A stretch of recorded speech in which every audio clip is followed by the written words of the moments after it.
करो भाई शुरू।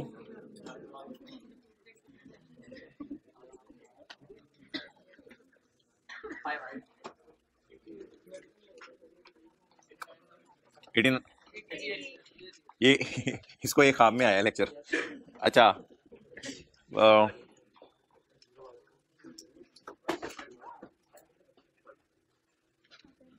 टर्कवाइज वाले सवाल में एडजस्टमेंट नंबर 2 पढ़ें। कौन सा सवाल है टर्कवाइज वाला?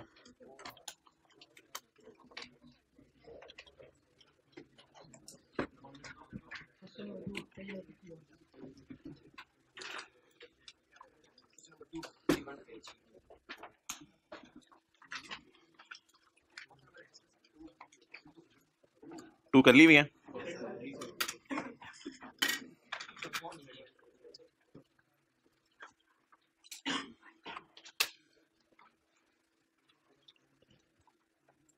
ये कल रात को मैं एक एडजस्टमेंट देख रहा था, अभी करवानी थी। क्वेश्चन 3 में होगी तो 4 में होगी। हाँ ये है यार, 4 का 3। GRN बताएं जी। अच्छा इस सवाल में ना एक और लाइन भी लिखी हुई है बड़ी अजीब सी, वो आप देखिएगा क्या लाइन है। For the purpose of this question assume that today is 15 February 18। Today का मतलब होता है आप 15 फरवरी 18 को खड़े हो। For the purpose of this question you may assume that today is 15 February 18। इसका मतलब है आप एज्यूम कर लो 15 फरवरी 18 को खड़े हो। असल में अंदर की बात बता दूं, मतलब ये है कि अभी तक फाइनेंशियल स्टेटमेंट आपके हाथ में है, क्योंकि आपको पता है जनवरी फरवरी मार्च अप्रैल में कहीं जाके डायरेक्टर ऑथोराइज करते हैं फाइनेंशियल स्टेटमेंट। तो आज क्या तारीख है? कहता है 15 फरवरी 18। इससे हमें तसल्ली क्या हो गई कि अभी फाइनेंशियल स्टेटमेंट्स हमारी ऑथोराइज नहीं हुई। अगर हमारे साल का कोई मसला इन 15 फरवरी वाली तारीखों में भी पता चल जाए तो कोई मसला नहीं। और ऑब्वियसली क्योंकि आज 15 फरवरी 18 है तो इसलिए हमारा GRN जो अभी भी खत्म हुआ है उसका क्या नंबर है? 31 दिसंबर 2017। चलिए पढ़ लें ये पॉइंट 3, इसमें कोई जान नहीं है इतनी।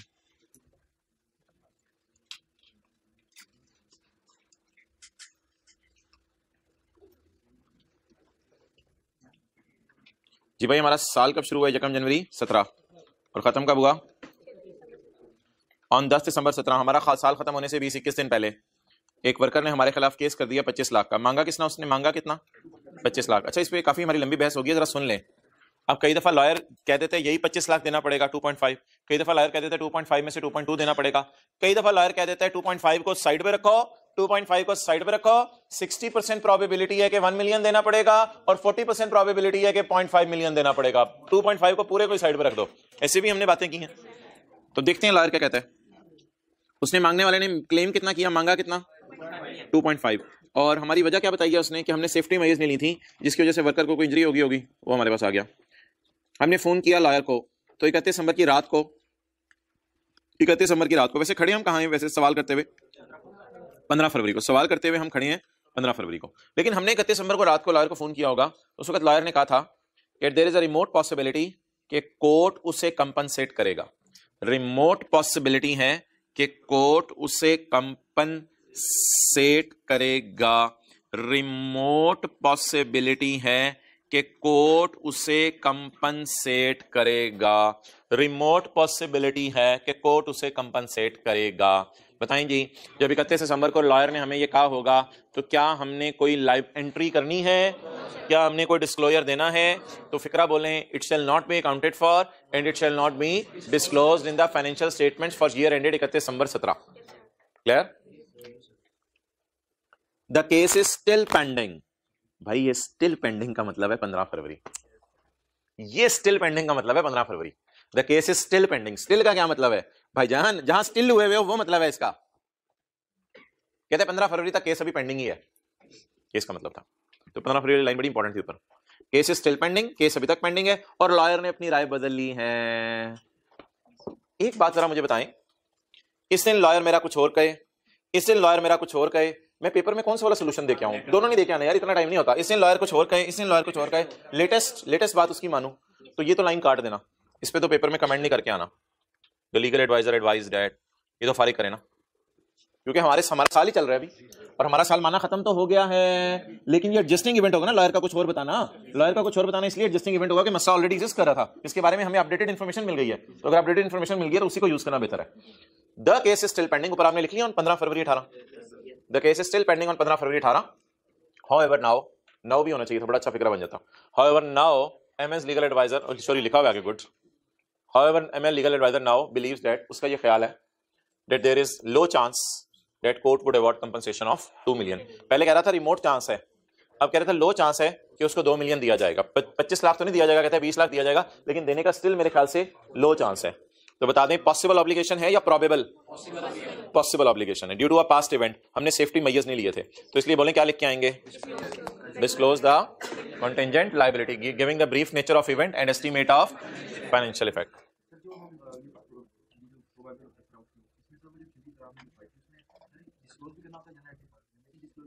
भाई का सवाल सुन लें।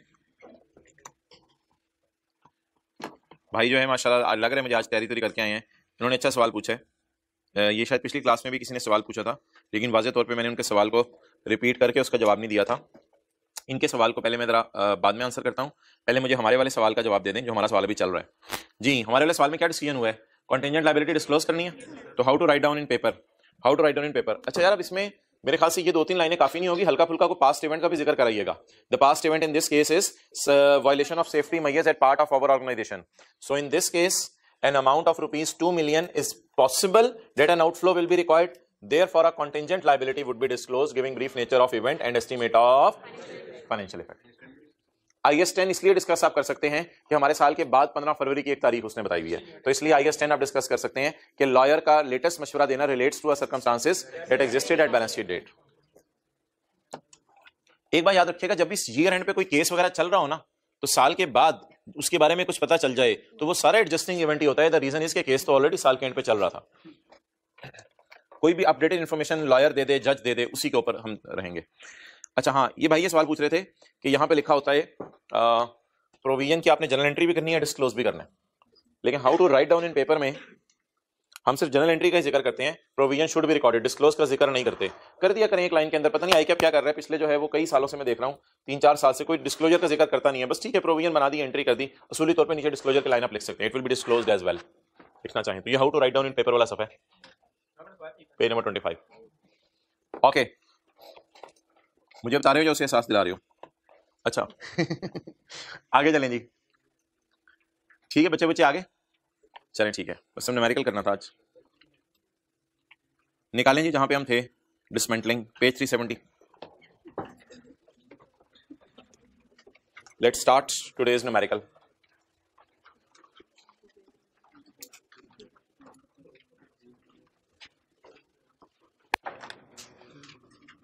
अच्छा भाई कैमरा इधर लाओ।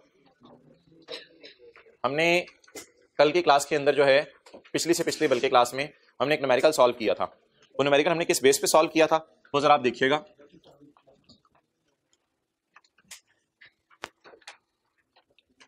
कॉस्ट मॉडल के ऊपर अगर आपने फिक्स्ड एसेट रखा हुआ है तो डिसमेंटलिंग में ऐसा हुआ था कि मजदूर पहले 100 मांग रहे थे, फिर उन्होंने 140 मांगना शुरू कर दिया था। मांग तो नहीं रहे थे, हमारा अंदाजा ही होता है कितना मांग देना था मजदूरों को, 100। बाद में क्या फील हुआ था कितना देना पड़ेगा, तो लाइबिलिटी बढ़ गई थी मजदूरों की तरफ। अच्छा वैसे ना यहाँ डायरेक्ट देखने से लाइबिलिटी पता नहीं चलता बड़ी है या नहीं बड़ी, जब तक सवाल ना खुले, क्योंकि 100 से 40 लाइबिलिटी बढ़ी है, लेकिन डिस्काउंट रेट अगर ज्यादा कम हो जाए ना तो वो भी अपना रोल प्ले करके कुछ ना कुछ गेम डाल सकता है। तो इसलिए हमें वो परेशान होने की जरूरत नहीं, वो जो वर्किंग हमने खोली होती है ना उसमें ये चीजें खुद ही सारी सेटल हो जाती हैं। तो बहरहाल 100 की बजाय मजदूर ज्यादा पैसे मांग रहे थे, तो हम क्या फील कर रहे थे, लाइबल फील कर रहे थे। तो मुझे बता दें, हम कॉस्ट मॉडल यूज कर रहे थे, क्या जो प्रोविजन फॉर डी कमीशनिंग है, प्रोविजन होती है लाइबिलिटी कि हमने मजदूरों को कितने पैसे देने हैं, क्या provision for D commissioning increase हो सकती है? इंक्रीज तो 100 से बढ़ के किस पे चली गई थी, provision for D commissioning increase हो सकती है। तो इंक्रीज होकर हमने कैलकुलेशंस वगैरह करके एक फिगर निकाली थी, मैं ये नहीं कह रहा 40 रुपए से एंट्री करनी है, वो कैलकुलेशन उस दिन आपको करवाई थी। तो अगर प्रोविजन इंक्रीज हो जाए तो प्रोविजन इंक्रीज होने की जो एंट्री बनेगी वो बनेगी एसेट डेबिट, नहीं एसेट की कॉस्ट में कैपिटलाइज होगी, एसेट डेबिट और provision for D commissioning credit. क्यों? इसलिए कि लाइबिलिटी बढ़ रही है तो एसेट को भी बढ़ा दें। तो खर्चा बुक नहीं करना आपने। आपको पता है लाइबिलिटी बढ़ती है तो आमतौर पे खर्चे बुक होते हैं, लेकिन ये ऐसी लाइबिलिटी है जो एसेट की कॉस्ट में कैपिटलाइज होती है। क्लियर? अगर ये 100 से 140 पे ना जाती, बल्कि असल में इसका इंपैक्ट पता है क्या होता है, ये खर्चा बुक नहीं होता, ये एसेट में डेबिट हो जाता है और फिर डेप्रिसिएशन की फॉर्म में P&L में चला जाता है। अच्छा, अगर लाइबिलिटी बढ़ाए बगैर मैं बात करूं, इधर 100 होता और इधर 140 की बजाय खाली 40 होता, तो फिर लाइबिलिटी क्या हो जाती? डिक्रीज हो जाती। तो जब लाइबिलिटी डिक्रीज हो जाती तो एंट्री करते या उल्टी करते? उल्टी करते। ये वाली करते या उल्टी करते? लाइबिलिटी क्या हो गई? डिक्रीज हो गई। अब लाइबिलिटी अगर डिक्रीज हो गई तो एंट्री रिवर्स कर देंगे। क्या एंट्री करेंगे? लाइबिलिटी डिक्रीज तो लाइबिलिटी डेबिट, लाइबिलिटी डिक्रीज तो लाइबिलिटी डेबिट, और एसेट क्रेडिट। क्लियर? तो ये तो हमने एंट्रीज पढ़ी थी लास्ट क्लास के अंदर। आपकी बुक के ऊपर ये दी हुई है, पेज नंबर 37। और ना यार, हाथ दोगी यार, या तू पढ़ा ले या तू पढ़ा ले। ये एंट्रीज दी हुई है आपकी बुक पे, पेज नंबर 29 पे, पेज नंबर 29 पे। अपनी एक उंगली सफे पे रख के पूरा हाथ पेज 29 पे लेके जाएं। पहुंच गए पेज 29 पे? Assets held at cost model, page number 28। मैं कौन सा बोला था? अच्छा जी, पेज 28। एसेट्स हेल्ड एट, अगर इंक्रीज इन लाइबिलिटी तो एसेट डेबिट प्रोविजन, नोट पढ़ने की जरूरत नहीं अभी, कल की क्लास में की थी entry. Asset debit provision credit. Decrease in liability में लाइबिलिटी डेबिट, मजदूर कम पैसे मांगेंगे, 100 की बजाय 80 रुपए मांग लें, 90 रुपए मांग लें, कल तो 100 की बजाय 140 मांग रहे थे, liability debit provision debit asset credit, decrease in liability. अच्छा, और एक बात याद रखिएगा, ये जो एडजस्टमेंट है ना, फिर आहिस्ता आहिस्ता P&L को हिट करती है। कैसे? जब एसेट बढ़ जाते हैं तो फिर अब एसेट बढ़ा दिया, डेप्रिसिएशन के ऊपर इंपैक्ट पड़ जाएगा। अच्छा, ये तो बात होगी भाई कॉस्ट मॉडल की। अब इस पेज को छोड़ दे पड़े और वापस आ जाएं पेज 370 पे। अच्छा भाई, एक मॉडल है revaluation model. Revaluation model, revaluation model में मुझे इससे बॉदरेशन अभी नहीं है कि बड़ी इंपॉर्टेंट बात होने लगी है, देखिएगा फेस पे, बस देखते रहिएगा। रिवैल्यूएशन मॉडल में मुझे इस बात की टेंशन नहीं है कि रिवैल्यूएशन का डीकमिशनिंग से क्या ताल्लुक है। रिवैल्यूएशन का डीकमिशनिंग से ताल्लुक अगले आधे घंटे के बाद डिस्कस करेंगे। फिलहाल आप मुझे रिवैल्यूएशन की एंट्री जरा याद करवा दें। रिवैल्यूएशन की एंट्री क्या थी जरा, जो जिस तरह मैं पूछूंगा, जो मैं लिखूंगा, उसके मुताबिक जो मैं बोलूंगा, थोड़ा सा जरा 1 मिनट। रिवैल्यूएशन की एंट्रीज पर आपने मुझे बतानी है। तो रिवैल्यूएशन में आपको पता है इंक्रीज भी आती है और रिवैल्यूएशन के अंदर डिक्रीज भी आती है। यानी अभी कैमरा उधर रखो, मैं एक चीज जरा देख लूं। रिवैल्यूएशन के अंदर इंक्रीज भी आती है और रिवैल्यूएशन के अंदर डिक्रीज भी आती है। और जब रिवैल्यूएशन के अंदर इंक्रीज आती है तो आपको पता है वो आप लेके जाते हैं रिवैल्यूएशन सरप्लस के अंदर, और जब रिवैल्यूएशन के अंदर जो है वो डिक्रीज आती है तब आप लेके जाते हैं P&L के अंदर। तो इसलिए जब भी एसेट को रीवैल्यू किया जाता है तो रीवैल्यूएशन के वक्त इंक्रीज भी आती है और बोलें डिक्रीज भी आती है। अच्छा, मुझे बताएं, जब रिवैल्यूएशन इंक्रीज आती है, अभी कैमरा उधर ही रखो, रिवैल्यूएशन इंक्रीज आती है तो आपको खुशी होती है या गम होता है? खुशी होती है। और जिस वक्त रिवैल्यूएशन में डिक्रीज आती है, यानी एसेट की मार्केट वैल्यू कम हो जाती है, तो फिर आपको खुशी होती है या गम होता है? फिर आपको गम होता है। ठीक है जी।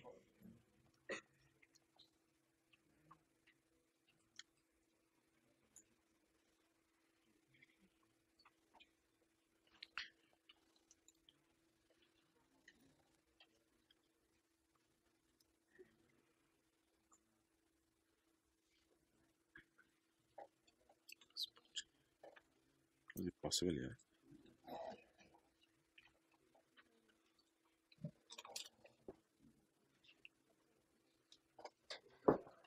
चलें, अब हम बात करने लगेंगे रिवैल्यूएशन मॉडल की। रिवैल्यूएशन मॉडल में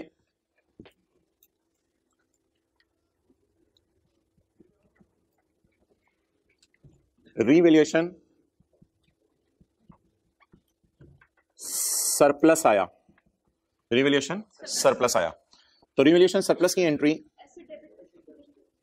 बस थोड़ा सा वॉल्यूम सबने लो रखना है। रिवैल्यूएशन सरप्लस की एंट्री होगी एसेट डेबिट रिवैल्यूएशन सरप्लस इन OCI क्रेडिट। लेकिन एक सवाल आपसे पूछने लगा हूं, अगर पहले से कोई नुकसान पड़ा हुआ है और फिर सरप्लस आ गया, रिवैल्यूएशन सरप्लस तो है, खुशी तो है। इफ ऑलरेडी, बोलिएगा, if already loss is appearing, अगर ऑलरेडी P&L वाले कॉलम में आपको याद है लॉस आ रहा होता था। अगर ऑलरेडी लॉस नजर आ रहा है तो क्या करेंगे, डायरेक्ट सरप्लस बुक करेंगे या पहले पुराना लॉस खत्म करेंगे? डायरेक्ट सरप्लस बुक नहीं करेंगे, पहले पुराना लॉस खत्म करेंगे। एसेट तो बढ़ ही रहा है, सरप्लस बढ़ाना ही, एसेट बढ़ रहा है, तो बोले क्या एंट्री बनेगी, एसेट डेबिट P&L क्रेडिट। अब अगर फिर भी खत्म ना हो तो बाकी को सरप्लस को रिकॉर्ड करते हैं सरप्लस अकाउंट में, रिवैल्यूएशन सरप्लस इन OCI क्रेडिट। तो बता दें जी एसेट रिवैल्यू करने की एंट्री क्या पड़ी थी बचपन, इससे पहले एक वार्म अप की एंट्री होती है, that I know and that I also know that you know, उसको जरा छोड़ें, इससे पहले वार्म अप की एंट्री होती है, वो इंप्लाइड है, वो करनी है पेपर में। आम हालात में रिवैल्यूएशन की entry asset debit surplus credit, लेकिन अगर पहले से कोई नुकसान पड़ा है तो एसेट को नुकसान को खत्म करें, खुशी रिकॉर्ड करके P&L क्रेडिट करें पहले, बाकी OCI में ले लें। अच्छा, ये तो बात होगी रिवैल्यूएशन सरप्लस की। तो इससे मिलती जुलती बात रिवैल्यूएशन लॉस, रिवैल्यूएशन लॉस, ये सरप्लस की बात होगी। अब हम बात करेंगे लॉस की। रिवैल्यूएशन लॉस की एंट्री नॉर्मली, नॉर्मली का मतलब है आमतौर पे रिवैल्यूएशन लॉस की जो एंट्री पढ़ाई जाती है वो ये पढ़ाई जाती है profit and loss debit asset credit. लेकिन अगर अब तो पहले से कोई सरप्लस पढ़ाओ, लेकिन अगर पहले से कोई सरप्लस पढ़ाओ, बोलें if already surplus is appearing, अगर ऑलरेडी क्या नजर आ रहा हो जी, सरप्लस नजर आ रहा हो। अच्छा जी, आप जरा सोच के बताएं, पहले सरप्लस को खत्म करें फिर लॉस बुक करें और एसेट कम कर दें।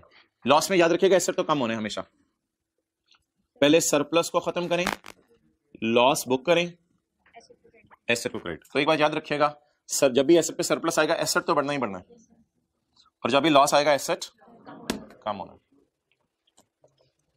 1 मिनट से ज्यादा ना लीजिएगा जो भी।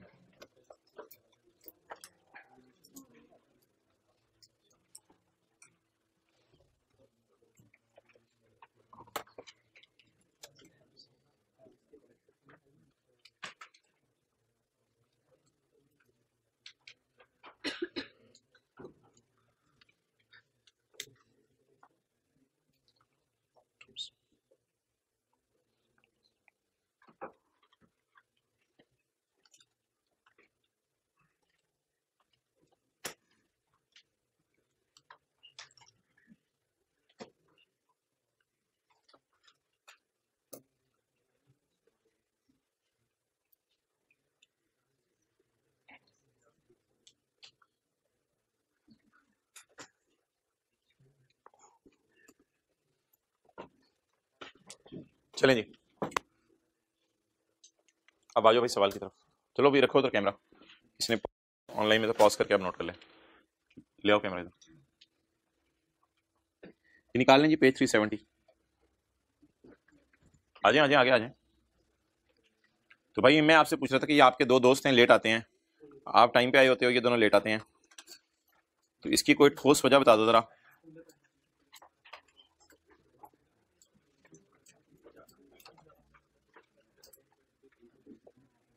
वापडा has installed a plant for generation of electricity, मेहरबानी।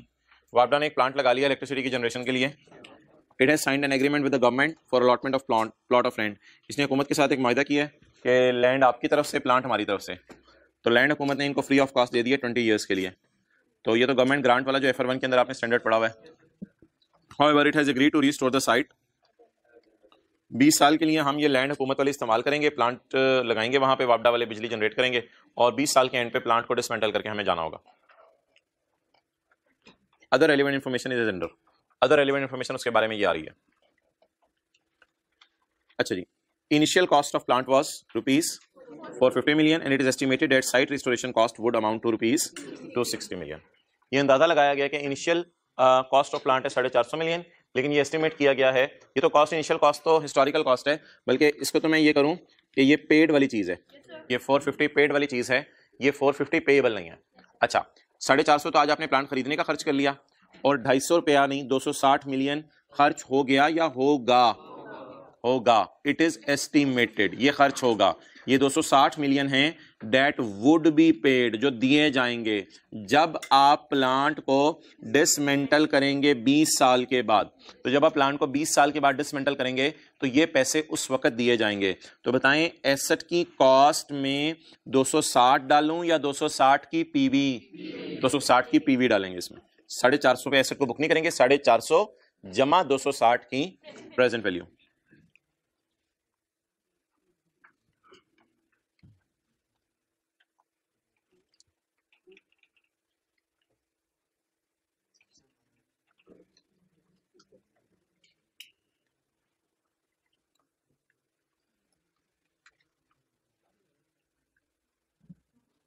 चलें जी, येलो वाली लाइंस हम पढ़ते हैं। और अभी हम कहाँ खड़े हैं बोलें? यहाँ पे देखें, कुछ नहीं लिखा हुआ, यहाँ पे कुछ भी नहीं लिखा हुआ। आज आके ना जो इसने लाइन डाली है वो कहाँ डाली है? अभी मैंने तीसरे पॉइंट में, when the plant commences operations, that is on यकम जनवरी 15, the prevailing market rate was इतने। prepare accounting entries for year ended 31 December 2020 based on above information। लेकिन हम 31 दिसंबर 20 की नहीं करेंगे, हम शुरू वाले से सारे सालों की करेंगे। तो मैं इस वक्त यकम जनवरी 15 से जो है वो आपको एंट्रीज करवाना शुरू करवाऊंगा। तो यकम जनवरी 15 को हमने प्लांट खरीद लिया। अब प्लांट जो हमने खरीद लिया इसके लिए हमने रिवैल्यूएशन मॉडल यूज करना है। और यकम जनवरी 15 को मैंने प्लांट खरीदा, 31 दिसंबर 16 तक मैं ये वाली लाइन नहीं पढ़ूंगा, 31 दिसंबर 18 तक ये वाली लाइन नहीं पढ़ूंगा, 31 दिसंबर 20 तक ये वाली लाइन नहीं पढ़ूंगा। पता नहीं इनको हर 2-2 साल बाद क्या पता नहीं इनको हर 2-2 साल बाद क्या मसला हो रहा है कि कुछ ना कुछ बदलते जा रहे हैं। तो इसलिए इस सारे डाटे को आप छोड़ें कि 16 के एंड पे क्या हुआ, 18 के एंड पे क्या हुआ, 20 के एंड पे क्या हुआ। सबसे पहले देखते हैं यकम जनवरी 15 की सुबह क्या हुआ, यकम जनवरी 15 की सुबह क्या हुआ। तो वहां से हम जो है वो सवाल सॉल्व करना शुरू करते हैं। तो यकम जनवरी 15 की सुबह मुझे बोलें 450 पे प्लान बुक करें या 450 जमा 260 की पीवी? 260 की PV.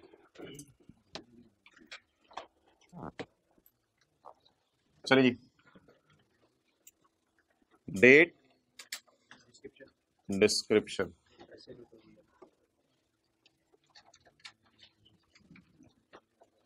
Asset, revaluation, surplus, P&L। ये 2 कॉलम मैंने लास्ट क्लास में नहीं डाले थे क्योंकि वहां कॉस्ट मॉडल यूज हो रहा था। यहां पे कौन सा मॉडल यूज हो रहा है? रिवैल्यूएशन। तो रिवैल्यूएशन की तरह ये 2 कॉलम इधर भी डालने पड़ेंगे। प्रोविजन फॉर डीकमीशनिंग या डिसमेंटलिंग। चलें जी, एसेट की डेट ऑफ परचेज बताएं। यकम जनवरी किस कॉस्ट पे रिकॉर्ड करेंगे? 450। 450 तो इसकी कॉस्ट होगी। 20 साल बाद कितने का डिसमेंटल कराना है? 200। 260 की क्या लेंगे? पीवी लेंगे। तो 260 को इधर लिखेंगे, 260 into 1.07 raise to power minus 20, 1.07 raise to power minus 20। Point के बाद एक डिजिट पे कैलकुलेटर पे शायद सेट कर दें तो बता दें क्या जवाब आ रहा है। क्या? 67.2। 67.2। 450 प्लस 67.2 बोलें जी। 517.2।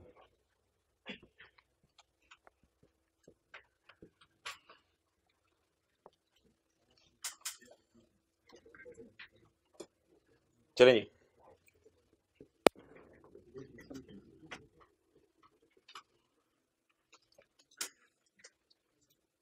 छोटी छोटी बातें होंगी, छोटी छोटी एहतियातें होंगी, वो आपने गौर गौर से जो है वो सुनते रहना है। पहला सवाल मेरा ये था कि एसेट को 450 प्लस 260 पे बुक करें या 450 प्लस 260 की प्रेजेंट वैल्यू। Okay, next. अब मोहतरम फिलहाल डेट लगाने की जरूरत नहीं है, आप डेप्रिसिएशन कैलकुलेट करने लगे। और याद होगा इस टॉपिक में मैं कहा था डेप्रिसिएशन और इंटरेस्ट आपस में बहने हैं। तो आप डिसमेंटलिंग के करीब होंगे, इंटरेस्ट का इंपैक्ट भी रिकॉर्ड करना है और एसेट वैल्यू लूज करे इसलिए डेप्रिसिएशन का इंपैक्ट भी रिकॉर्ड करना है। तो डेप्रिसिएशन पहले मुझे आप कैलकुलेट करवाएं। डेप्रिसिएशन आएगी जी इसकी 517.2 इसकी कॉस्ट है और डिवाइड होगी 20 ईयर्स से 25.9। That is the depreciation. भाईजान तरतीब देखे मैंने डेप्रिसिएशन के साथ डेट नहीं डाली और डेप्रिसिएशन निकाल ली। जब डेप्रिसिएशन निकाल लें तो डेट डाल दें, अब कोई टेंशन वाली बात नहीं। अब डेट डाल दें, बल्कि अब डेट्स डालना जरूरी है आगे, क्योंकि अब हमने प्रोविजन को छेड़ना है तो प्रोविजन के लिए तो डेट्स चाहिए। तो मैंने हिंट दिया हुआ है, डेप्रिसिएशन निकालते हुए डेट ना लिखा करें, डेप्रिसिएशन निकाल के डेट जरूर लिख लिया करें, क्योंकि रिमेनिंग लाइफ निकालने में ना मसला हो जाता है कुछ लोगों को। इस वजह से ये आदत डाली हुई है, डेप्रिसिएशन के साथ डेट ना लिखा करें, रिमेनिंग लाइफ कुछ लोग गलत निकाल लेते हैं इस तरह। अच्छा जी, अब आगे डेट्स लिखनी पड़ेंगी। 31/12/15 एसेट वैल्यू लूज कर गया और इसकी कैरिंग अमाउंट सिर्फ रहेगी 491.3। लायबिलिटी को 67 पर पड़ा रहने दें या 20 साल में 260 पे लेके जाना है।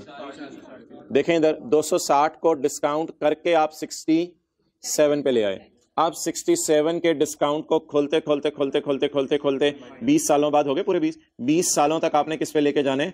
260 पे। अनवाइंडिंग ऑफ डिस्काउंट अब आपने करनी है, डिस्काउंट खोलना है, लेकिन इसकी एंट्री एसेट में नहीं जाती, ये इंटरेस्ट एक्सपेंस मैंने कहा था रिकॉर्ड होगा, तो स्लैश इंटरेस्ट। अब इंटरेस्ट रिकॉर्ड करें। अच्छा ये देखिएगा मजे की बात, डेप्रिसिएशन निकल के कैरिंग अमाउंट बैलेंसिंग आती है, लेकिन इधर कैरिंग अमाउंट निकल के इंटरेस्ट बैलेंसिंग आएगा। तो एसेट कितने में डिसमेंटल होना है? 260 में। इस 260 के सामने ये वाली डेट आप देखनी पड़ेगी आपको। ये वाली डेट मुझे देख के बताएं कितने साल हो गए खरीदे हुए, कितने साल बाद टोटल डिसमेंटल होना था 20, तो कितने साल रह गए हैं डिसमेंटल होने में। इस डेट को देख के डिसीजन किया करने के रेज़ टू पावर -19 है। तो 1.07 रेज़ टू पावर -19 साल बाद इसने डिसमेंटल हो जाना प्लांट में। 71 पॉइंट, ये देखें 67 बढ़ के 71 हो गया। ये बढ़ते बढ़ते बढ़ते बढ़ते 20 साल तक 260 पे चला जाएगा। बैलेंसिंग 4.7, ये इंटरेस्ट है। चलें जी, मेरे जनरल एंट्री सुन लें फिर लिख लीजिएगा। 15 asset debit 517.2, cash credit 450, provision for dismantling credit 67.2, depreciation expense debit, account reduction credit, interest expense debit, provision for decommissioning credit.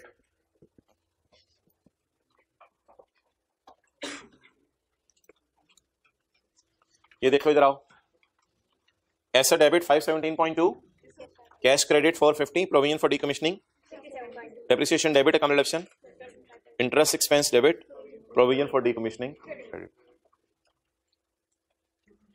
तो एंट्रीज मैं इधर से देखता रहूंगा, आपको करने की जरूरत नहीं पड़ेगी। क्लियर? अच्छा, अब सवाल के अंदर एक लाइन लिखी हुई है कि 31/12/16 को एक मसला हो गया है ऑन 31/12/16।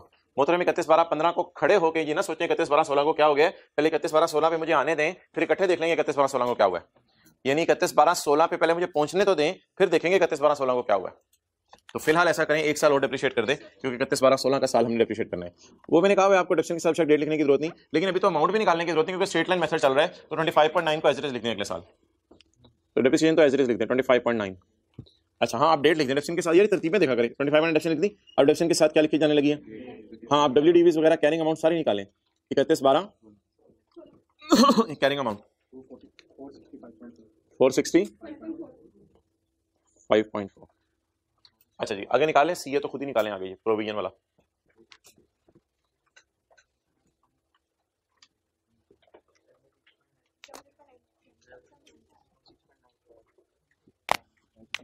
डिस्काउंट खुल रहा है, ये वैल्यू बढ़ती बढ़ती चली जा रही है।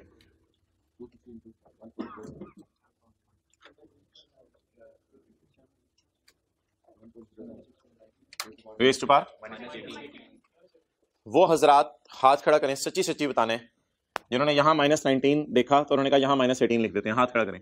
वो हजरात, कोई फायदा नहीं होता, जितनी मर्जी दफा इनको कह दो कि डेट देखें। कल वाले सवाल में उसने बीच में से 12 साल छुड़वाने हैं और एकदम जम मारनी है उसने किसी साल पे, फिर उसके बाद आपने आउट हो जाना है। फिर आपने कहना है ये कैसे आया, रेज़ टू पावर माइनस कैसे लिखते हैं। तो प्लीज़ खुदा के लिए बाहर आ जाए इन चीज़ों से। रेज़ टू पावर मेरे से सीखिए कैसे लिखना होता है। रेज़ टू पावर लिखने का तरीका ये होता है कि 260 आपने यहाँ लिख दिया, इसको डिस्काउंट करना है, इसके सामने वाली तारीख देखें, इस पर रखें उंगली। 31/12/16 की कैरिंग अमाउंट चाहिए मुझे लाइबिलिटी की।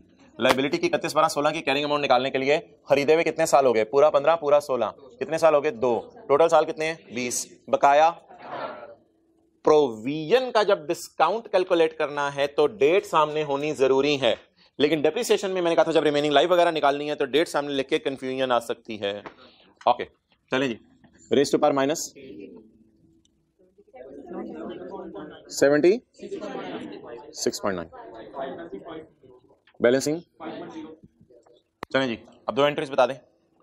डेप्रिसिएशन अभी साल तो दो ही एंट्रीज होंगी ना, depreciation expense debit, accommodation credit, और interest debit, provision for dismantling credit. ये देख लें जरा, इस तरह ना सालों को अलग अलग लेते रहे। ये अभी साल को आपको डबल करने की जरूरत नहीं, क्योंकि साल में एक और मसला भी हुआ है। फिलहाल बता दें ये दो एंट्री सही है। क्लियर? चलें जी आगे।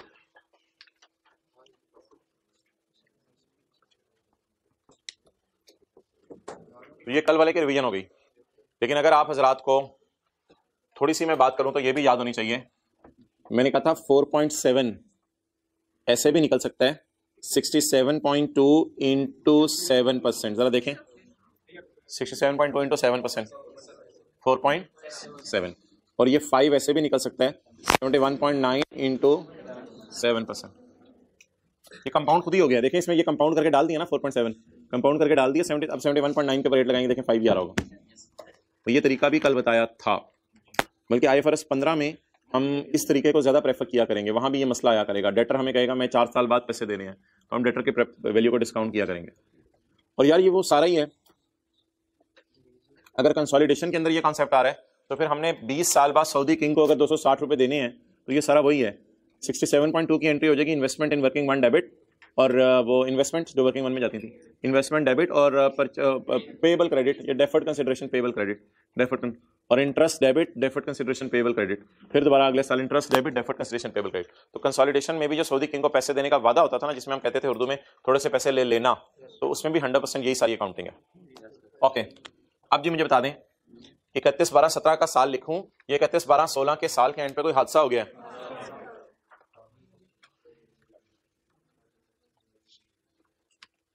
अच्छा, इस हादसे को जरा साइड पे रख के मुझे बताएं, जो बुक्स में मैं एसेट लेके चल रहा हूं वो डिसमेंटलिंग की पीवी डाल के लेके चल रहा हूं या डिसमेंटलिंग की पीवी डाले बगैर लेके चल रहा हूं बुक्स में एसेट? बुक्स में मेरा एसेट 517 पे है, 450 पे। क्या मैं कह सकता हूं ये ग्रॉस फिगर है? ग्रॉस, इसके अंदर जो है वो एसेट की प्राइस भी पड़ी है और डिसमेंटलिंग भी पड़ी है। अगर मैं इस फिगर में से डिसमेंटलिंग माइनस कर दूं तो मेरा एसेट सिर्फ कितने का रह जाएगा? नेट कॉस्ट कितनी है? 450। तो try to get the point, क्योंकि अगली लाइन मैंने आपको समझानी है। क्या ये एसेट की कॉस्ट है? जी। इसमें डिसमेंटलिंग डाली तो टोटल कॉस्ट एसेट की जो ग्रॉस कॉस्ट बन गई 517 इस 517.2 में से अगर मैं डिसमेंटलिंग निकाल दूं तो नेट मुझे एसेट फिलहाल कितने का है? 450 का। लेकिन 450 पे रिकॉर्ड करने की इजाजत नहीं है स्टैंडर्ड में, हमने किस पे रिकॉर्ड करने? 517.2 पे। अब जब वैल्यूअर से एसेट वैल्यू करवाया जाएगा ना, तो अगेन फड्डा आएगा। वैल्यूअर दो किस्म के हैं दुनिया में, कुछ वैल्यूअर रीवैल्यूड अमाउंट इसके बिल मुकाबिल वाली बता देते हैं, और कुछ वैल्यूअर रीवैल्यूड अमाउंट इससे मिलती जुलती बता देते हैं। तो कुछ वैल्यूअर रीवैल्यू करते हुए डिसमेंटलिंग को इग्नोर कर देते हैं और बता देते हैं इसकी मार्केट वैल्यू क्या है इस वाले एसेट की, और कुछ वैल्यूअर बता देते हैं डिसमेंटलिंग डाल के जो आपका वाला एसेट आ रहा है उसकी वैल्यू क्या है। तो वो डिपेंड करेगा कौन सा डाटा दिया हुआ है।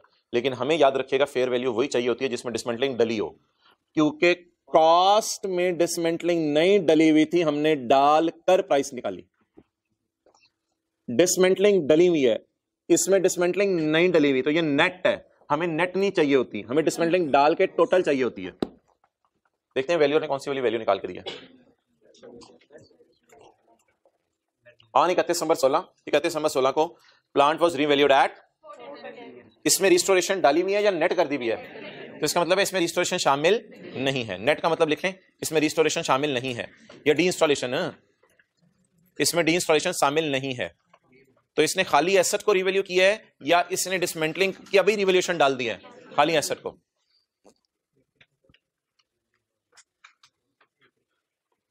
ओके चलें जी, अब बता दें 410 में डी इंस्टॉलेशन तो नहीं पड़ी हुई, तो डालूं? बिल्कुल डालें।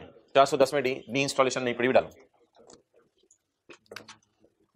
31/12/16 मोहतराम, ये रिवाइज कैरिंग अमाउंट नहीं है, डिस्काउंट रेट चेंज नहीं हो रहा, मजदूर जो पैसे मांग रहे हैं वो वाली प्राइस नहीं बदल रही, इसको रिवाइज कैरिंग अमाउंट नहीं लिखना। अभी आपने सिर्फ IAS 16 लगाना है, इसको लिखना है रीवैल्यूड अमाउंट। रीवैल्यूड अमाउंट, अच्छा जो रीवैल्यूड अमाउंट सवाल वाले ने हमें दी है 31/12/16 रीवैल्यूड अमाउंट, वो कहते हैं नेट ऑफ डीकमीशनिंग है। तो बता दें ये अमाउंट डिसमेंटलिंग डाल के ये अमाउंट है, तो इसे ग्रॉस कहेंगे, तो इसे नेट। तो नेट जैसी दे दी है, ये नेट थी ये, अभी सवाल ने नेट जैसी दे दी है। कितनी दी है सवाल ने? 410।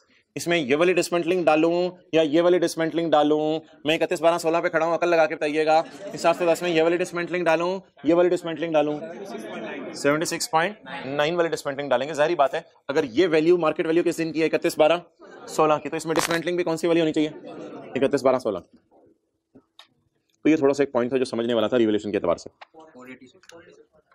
486.9। अच्छा अब आप मुझे बता दें प्रोविजन में कोई चेंज आ रही है या एसेट की रिवैल्यूएशन हो रही है? एसेट की रिवैल्यूएशन हो रही है। अच्छा मुझे ये बता दें सरप्लस आ रहा है लॉस आ रहा है? भैया आप अटेंटिव रहना जरा 2 मिनट। 465 वाली चीज 486 पे जा रही है, ये 16 की बात है, स्टैंडर्ड की कोई बात नहीं है। सरप्लस आ रहा है लॉस? सरप्लस आ रहा है। नॉर्मल हालात हैं या पहले से कोई लॉस पड़ा हुआ है?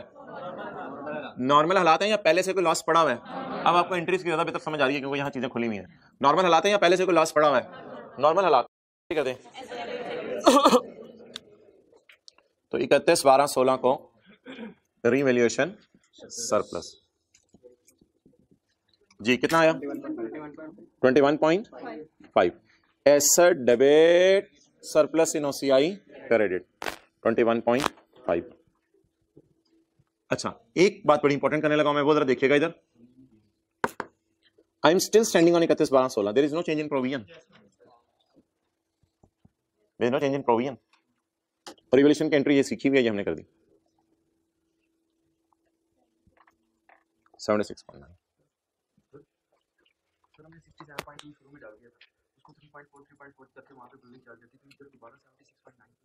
क्योंकि इस प्राइस में उसने रिवैल्यूएशन डाल के नहीं लिखा। हम चल यहां से रहे हैं, हम इस प्राइस से नहीं चल रहे, हम इसकी ये वाली प्राइस से चल रहे हैं। स्टार्टिंग पॉइंट देखो,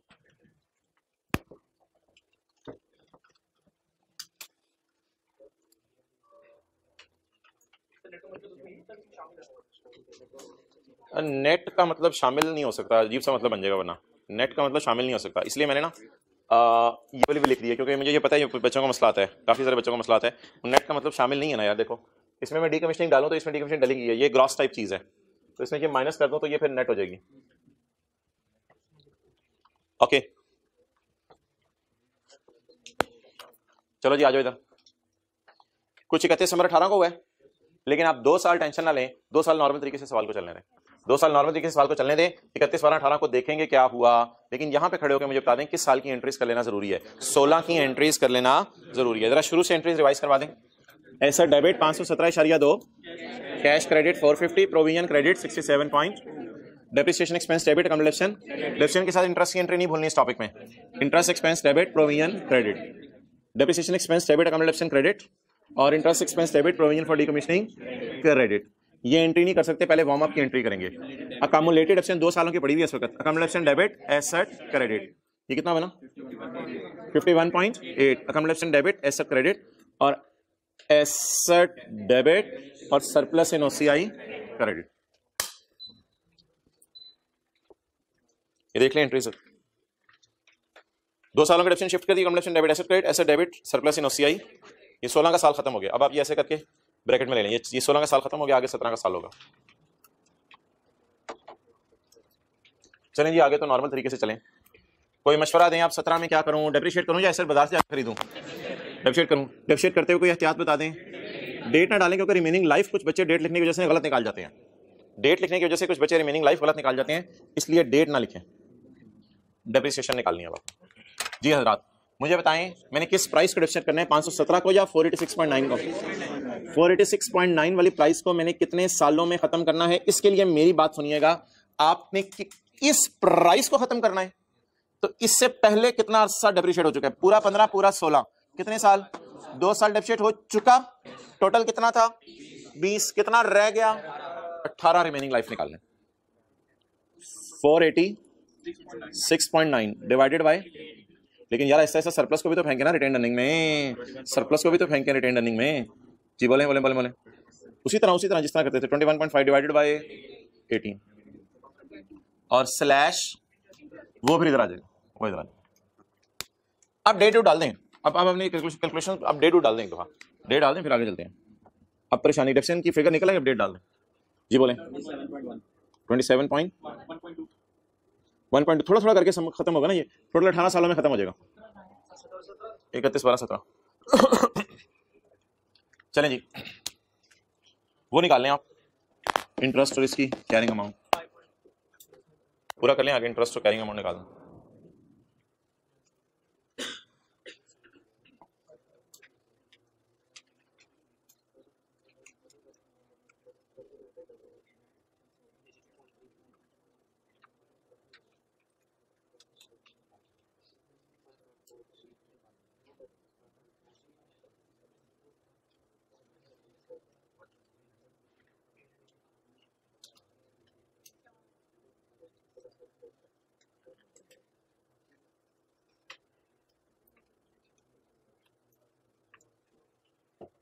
चलें जी आ जाए। 31/12/17 कैरिंग अमाउंट 450। इधर नहीं लिखा था आपने स्लैश इंटरेस्ट, लिखा होगा आप लोगों ने तो लिखा होगा। हाँ जी बोले 4 और ये 20.3। अच्छा ये देखें, ये मजे की चीज है, ये वाली फिगर्स पहले नहीं देती, कैरी डाउन देके फॉर द ईयर बैलेंसिंग देती है। अब ये शहजादे -17 वाले हैं ना, इनको फारिग करें, आप लोग इधर आए। -17 बस ऊपर -18 पड़ा, इधर -17। तो इस तरह मत देखें। 31/12/17 पे आप खड़े हैं, तो 31/12/17 पे आपको लाइबिलिटी की अमाउंट निकालनी है। तो पूरा 15 पूरा 16 पूरा कितने साल हो गए हैं? 3 साल हो गए हैं। तो बता दें टोटल कितने हैं? 20 बकाया 17। तो 17 साल बाद डिसमेंटल हो जाना है। 1.07 रेज़ टू पावर -17 82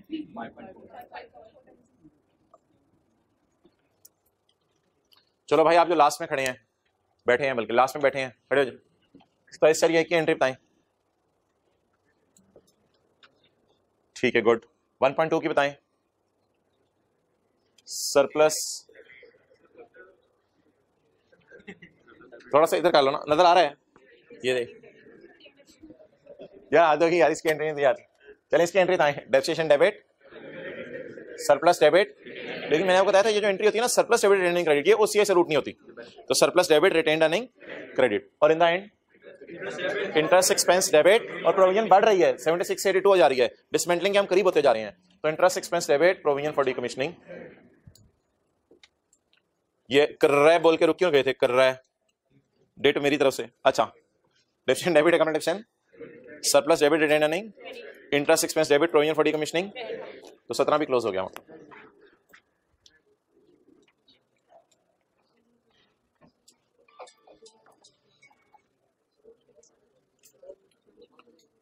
भाई 31 दिसंबर 18 को कुछ हो गया है, दूर से नजर आ रहा है। 31/12/17 पे खड़े होके नजर आ रहा है हमें कि 31/12/18 को कुछ हो गया है। करीब जाके देख लेते हैं, लेकिन क्या करें, पहले वहां पहुंच तो जाएं। तो यहां से खड़े होकर आपको नजर आ रहा है कि मरी में कोई मसला है, तो वहां पहुंच के ही कोई हल करेंगे ना मसला। ठीक है, वहां पहुंच के हल करेंगे ना। तो यहां खड़े होकर नजर आ रहा है कि 31/12/18 को कुछ हुआ है, तो पहले 31/12/18 पे पहुंचे तो सही। तो इसलिए मोहतरम ये बड़ी इंपॉर्टेंट बात है, आप इसको भी इजी लेते हैं, छोटी छोटी बातें सुनते रहे गौर से जो मैं कर रहा हूं। तो 31/12/18 पे आपने घर में सीधे 31/12/18 वाले एडजस्टमेंट पढ़े होने हैं, फिर अगले दिन आके आपने मुंह चुका है, अच्छा ये क्या हुआ था। तो 31/12/18 को भी ना पढ़े, पहले 31/12/18 पे पहुंचे, फिर उसके बाद 31/12/18 को पढ़े। क्या करना है उसको? उधर तो कुछ अजीब सामने लगा होगा, पहले हम 31/12/18 पे आ तो जाए ना। इधर ऊपर वाली बात मजे की देखें, पहले चीज, पहले हम 31/12/16 पे पहुंचे थे, फिर कुछ किया था। 4 दफा डेट नजर आ रही है 31/12/16 की। पहले पहुंचे थे, फिर कुछ किया था। अब 31/12/17 पे चलते हैं, फिर देख लेते हैं क्या होना है 18 पे। डेट रहने दें, डेट रहने दें। ये हाथ थे कुछ ऐसे 3 लिख बैठे हैं, देखें कुछ हाथ थे जो डेप्रिसिएशन लिखने से पहले 3 लिख बैठे हैं। अल्लाह इन गुनाहगार हाथों को। अच्छा जी, 31/12/17 में तो हम खड़े हैं। अब आप क्या लिखें? डेप्रिसिएशन। लेकिन मोहतरम स्ट्रेट लाइन मेथड चल रहा है, आपने इसी को 18 से डिवाइड करना है। इसी को आपने 18 से डिवाइड करना है, स्ट्रेट लाइन मेथड चल रहा है, इसलिए नो टेंशन, आप एज इट इज लिख लें। 27.1 डन। तो अब डेट डाल लें, अब डेट डालें। मतलब रिमेनिंग लाइफ निकालने की क्यों नहीं जरूरत पड़ी? कुछ अजीब हुआ ही नहीं, कुछ हुआ ही नहीं, और फिर रिमेनिंग लाइफ निकालने की जरूरत पड़ी हो जी। 31/12/18 स्लैश इंटरेस्ट, 31/12/18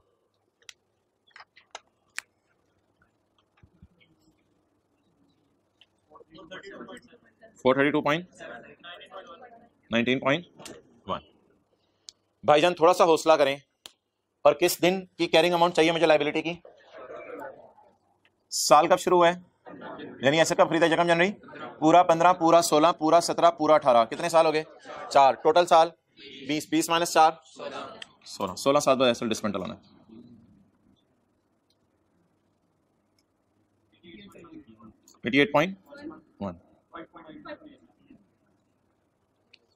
चलें जी, 3 एंट्रीज बताएं।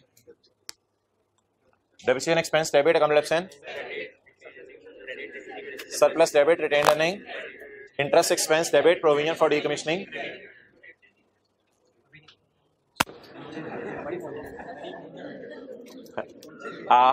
भाई ये पूछ रहे हैं कि 31/12/18 को रेट चेंज हो गया है। मोहतरम 31/12/18 को चेंज हुआ है, 31/12/18 को चेंज हुआ है। ये जनवरी, फरवरी, मार्च, अप्रैल, मई, जून, जुलाई, अगस्त, सितंबर, अक्टूबर, नवंबर, 29 दिसंबर 18 तक का इंटरेस्ट है या 30 दिसंबर 18 तक का इंटरेस्ट। अगर आप ऐसे समझना चाहते हो ऐसे समझ लो। ये तो मुझे नॉर्मल तरीके से निकालने दो ना। 31 दिसंबर 18 को रेट चेंज हुआ या साल के शुरू में रेट चेंज हो गया? 31 दिसंबर 18 को रेट चेंज हुआ, तो 31 दिसंबर 18 तक पुराना रेट लगेगा। तो इसलिए अगेन वही बात, वही मसला हो गया ना जो इन्होंने। मसला ये है कि आपने ना 31 दिसंबर 18 की डेट नहीं पढ़ा करनी, पहले सवाल पे ना वहां तक पहुंचना है, पहुंच के फिर देखना है आप सवाल क्या कहना चाह रहे हैं, वरना आप रिवाइज कैरिंग अमाउंट लिख ही नहीं सकेंगे। तो उसके साथ तो रिवाइज कैरिंग अमाउंट मैंने लिखना होगा। तो अभी तो कैरिंग अमाउंट मैंने निकाली है, कैरिंग अमाउंट आएगी तो इसे रिवाइज करूंगा ना। अब कैरिंग अमाउंट निकल आई, अब इसे रिवाइज करेंगे। बहरहाल इन द एंड वही बात कि कोई भी डेट आ जाएगी ना 31 दिसंबर 18 या ये वो, तो उसकी टेंशन नहीं लेनी आपने जब तक के उस डेट पे आप पहुंच ना जाए। अब हम पहुंच गए उन डेट्स पे हमने वैल्यूज निकालनी है। अब इन कैरिंग अमाउंट्स को रिवाइज कर सकते हैं 31 दिसंबर 18 पे खड़े होकर, क्योंकि ऑलरेडी किसमें है 31 दिसंबर 18 पे, इनको खड़े होकर हम रिवाइज कर सकते हैं। बहरहाल मैं तो भी एंट्रीज करा रहा था आपको, deficient debit, accommodation, revaluation surplus debit, retained earning, interest expense debit, provision for decommissioning credit. ये 27.1 वाली, 1.2 वाली और 5.4 नीचे है 31 12 18 वाली, यहां तक हमने कर लिया। ले आओ भाई कैमरा इधर।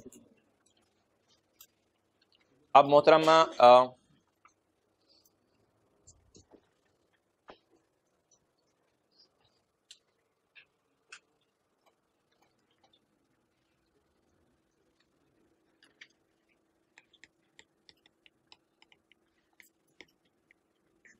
रिवैल्यूएशन मॉडल में ना आपने दो किस्म की एंट्रीज से आपका पाला पड़ेगा, दो किस्म की एंट्रीज से।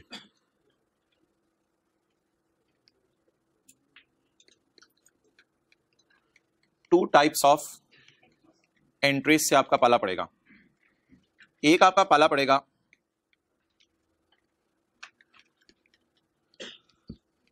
रिवैल्यूएशन की एंट्रीज, जिसे मैं कहूंगा एसेट की मार्केट वैल्यू उसने दे दी है, जैसे कि मैंने 31 12 16 के एंड पे किया एसेट। एक आपको रिवैल्यूएशन मॉडल में पाला पड़ेगा डी कमीशनिंग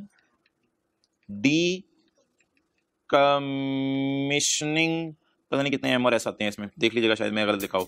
डी कमीशनिंग का एस्टीमेट आपका रिवाइज हो जाएगा। इसमें क्या चेंज हो सकता है? डी कमीशनिंग के एस्टीमेट में आपका डी कमीशनिंग कॉस्ट रिवाइज हो सकती है, यानी कि कल वाले सवाल में 100 से 140 पे चली गई थी, और आपका डिस्काउंट रेट चेंज हो सकता है। डन। तो रिवैल्यूएशन मॉडल में आपका दो किस्म की एंट्री से पाला पड़ेगा, रिवैल्यूएशन की एंट्री से पाला पड़ेगा और डी कमीशनिंग एस्टीमेट आपका रिवाइज हो रहा होगा। इन एंट्री से भी आपका पाला पड़ सकता है, पाला तो पाला है, तो इन एंट्री से भी आपका पाला पड़ सकता है। क्लियर? अच्छा, इधर देखिएगा, रिवैल्यूएशन मॉडल में अगर डी कमीशनिंग यानी मजदूर 100 की बजाय 140 मांग रहे हैं, तो एक बड़ी इंपॉर्टेंट बात करने लगा हूं, बाद में नोट करना। डी कमीशनिंग की एंट्रीज के दौरान अगर आपका पाला पड़ गया कि 100 की बजाय मजदूर 140 मांग रहे हैं, तो मोहतरम ये वाली एंट्रीज भी करेंगे। आपके प्रोविजन बढ़ रही है या कम हो रही है तो ये एंट्रीज कर दें। ये एंट्रीज किसके लिए हैं? कॉस्ट मॉडल के लिए। ये एंट्रीज किसके लिए हैं? अब मैं रिवैल्यूएशन मॉडल में आपको एंट्रीज पढ़ाने लगा हूं, रिवैल्यूएशन मॉडल में आपको एंट्रीज पढ़ाने लगा हूं। इधर देखिएगा, रिवैल्यूएशन मॉडल में दो किस्म की एंट्री से पाला पड़ेगा। कभी एसेट रिवेन्यू हो रहा होगा, कभी एसेट रीवैल्यू हो रहा होगा, तो आपको ये चार एंट्रीज में से कोई करनी पड़ेगी। और कभी मजदूर 100 की बजाय 140 मांग रहे होंगे या इंटरेस्ट रेट बदलना होगा, तो भी कुछ एंट्रीज करनी पड़ेंगी। वो इस जैसी हैं, इस जैसी हैं, लेकिन 100% सेम नहीं है। वो इस जैसी कैसे हैं ये जरा देखिएगा। ब्लू मार्कर ले लेते हैं, ब्लू मार्कर ले लेते हैं। ये एंट्रीज में इसलिए नहीं काटने लगा कि ये गलत हैं, ये एंट्रीज बिल्कुल आपको आनी चाहिए, क्योंकि रिवैल्यूएशन से भी पाला पड़ा करेगा। ये एंट्रीज में इसलिए काटने लगा हूं कि मुझे ये एंट्रीज और डी कमीशनिंग के एस्टीमेट की रिवीजन की एंट्रीज किसी हद तक दिखने में सेम लगती हैं। वजह, रिवैल्यूएशन सरप्लस एक खुशी होती है, रेड मार्कर। रिवैल्यूएशन सरप्लस एक खुशी होती है और रिवैल्यूएशन लॉस एक गम होता है। रिवैल्यूएशन लॉस एक गम होता है। तो रिवैल्यूएशन सरप्लस इज अ खुशी and revaluation loss is a गम। ठीक है जी। कॉस्ट मॉडल में क्या एंट्रीज की थी हमने? छोड़े परे, फारिग करें इनको, हमारी तरफ से जहां मर्जी जाएंगे। मुझे बताएं, चलते चलते मजदूर डी कमीशनिंग कॉस्ट 100 की बजाय 140 मांग लें, ज्यादा मांग लें, तो मुझे डी कमीशनिंग को बढ़ाना पड़ेगा या कम करना पड़ेगा? बढ़ाना पड़ेगा। 100 से 140 पे लेके जाना पड़ेगा। मजदूर ज्यादा पैसे मांग लें डी कमीशनिंग को। जब मुझे डी कमीशनिंग को बढ़ाना पड़ेगा तो मुझे गम होगा या खुशी होगी? गम होगा मुझे, क्योंकि मुझे डी कमीशनिंग को बढ़ाना पड़ रहा है। तो अगर मैं बात करूं कि डी कमीशनिंग या प्रोविजन मैंने बढ़ानी है तो क्या ये गम की बात होगी? रिवैल्यूएशन लॉस भी तो गम ही है, ये भी तो गम ही है। दो तरीके से इधर गम आ सकता है, दो तरीके से गम आ सकता है। एसेट सस्ता हो गया तो हम मुंह इधर बना के, मेरा ही एसेट सस्ता होता है। मजदूर 100 की बजाय 140 मांगने लगे, मेरे ही मजदूर मांगते हैं, 100 की बजाय 140 मांगने लग गए, तो ये देखिएगा एसेट सस्ता होने पे गम होता है और मजदूरों के ज्यादा पैसे मांगने पे गम होता है। सोचें जरा, आपका एसेट सस्ता हो गया,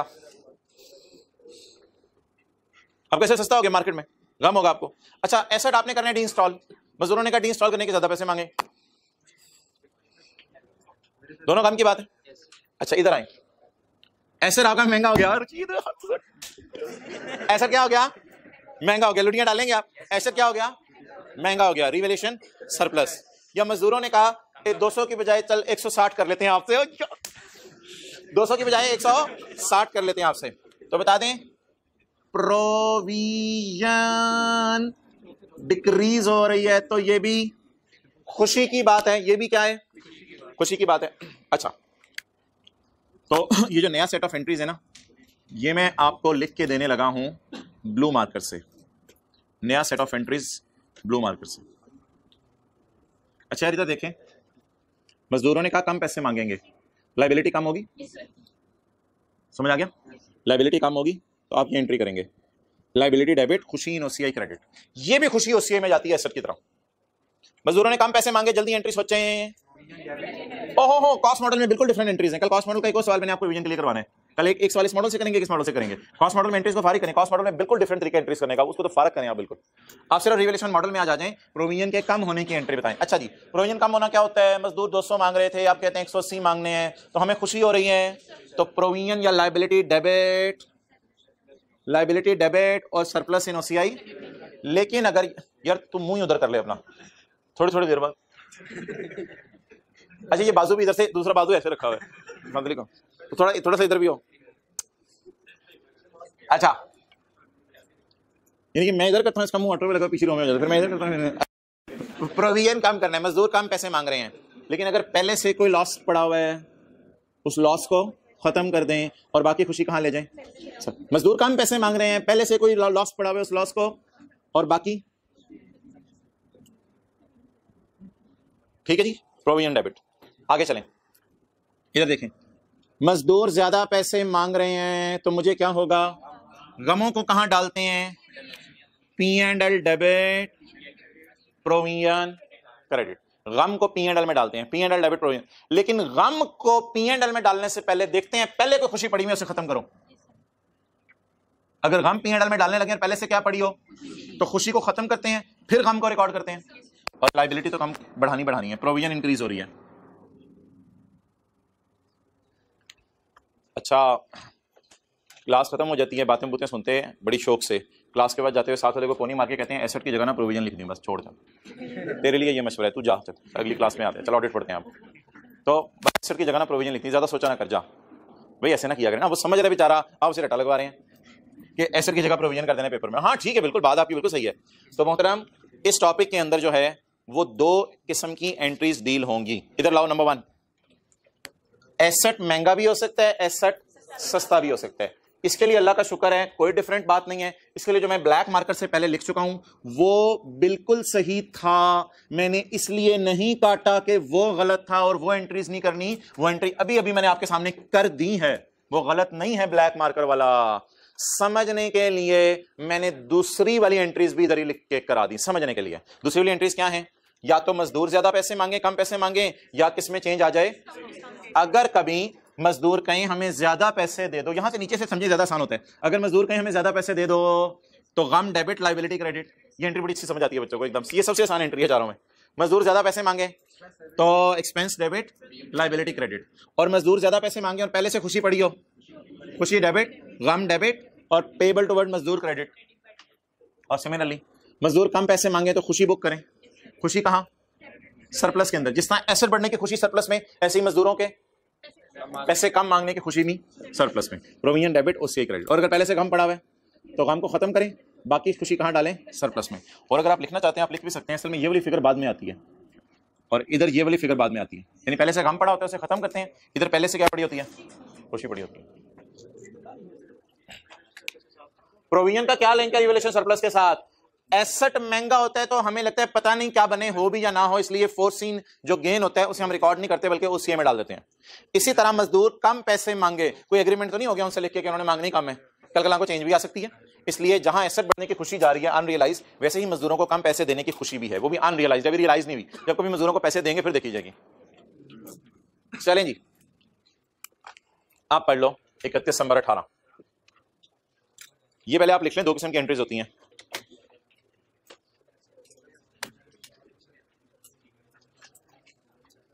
कर ले, आप बात कर ले थोड़ी सी।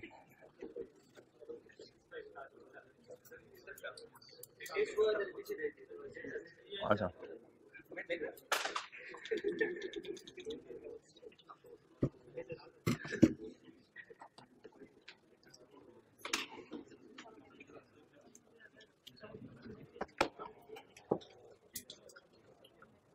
चलो आ जाओ भाई। अच्छा, इधर छोटा सा लिखें, ब्लैक वाली एंट्रीज भी सही थी, काटनी नहीं है हमने, लिख लें। ब्लैक आप लोगों ने ब्लैक और ब्लू दोनों की काट के लिख दें, बिल्कुल स्लैश कर दिए। अच्छा जी, चलें जी, मैंने तो इसलिए काट दिया क्योंकि अब मैंने एंट्री ही प्रोविजन की करनी है, क्योंकि अगले जो दो एडजस्टमेंट सारी है ना, 31/12/18 को भी और देख लें 31/12/20 को भी, उन वो दोनों जो एंट्रीज हैं वो मजदूर पैसे रिवाइज कर रहे हैं और डिस्काउंट रेट चेंज हो रहा है, इसलिए एसेट तो रिवैल्यू हो नहीं रहा। अच्छा, अब हमारा क्या हो गया जी, अगर एसेट रिवैल्यू होगा तो ब्लैक वाली एंट्रीज करनी है जो मैंने मार्कर से ब्लैक में लिखी हुई है, और अगर एसेट जो है रिवैल्यू नहीं होगा, डीकमीशनिंग का एस्टीमेट रिवाइज होगा, तो ब्लैक वाली एंट्रीज बैक एंड पे हो, लेकिन असल में कौन सी वाली एंट्रीज करनी है? ब्लू वाली एंट्रीज करनी है। जी हजरात, डिस्काउंट रेट क्या हो गया? आप 8% हो गया। चलें जी, डिस्काउंट रेट 8% हो गया। किस दिन? 31/12। ये कौन बिल्ली आई थी मिटा के चली गई सब कुछ? 1.07 216 to 1.(-16). अच्छा जी, मोहतरम इधर क्या लिखूं, रिवैल्यूड अमाउंट या रिवाइज सीए? ऐसे तो नहीं रिवैल्यू हो रहा, ऐसे तो डिस्काउंट चेंज हो रहा है, तो इसलिए क्या लिखूं? Revised CA.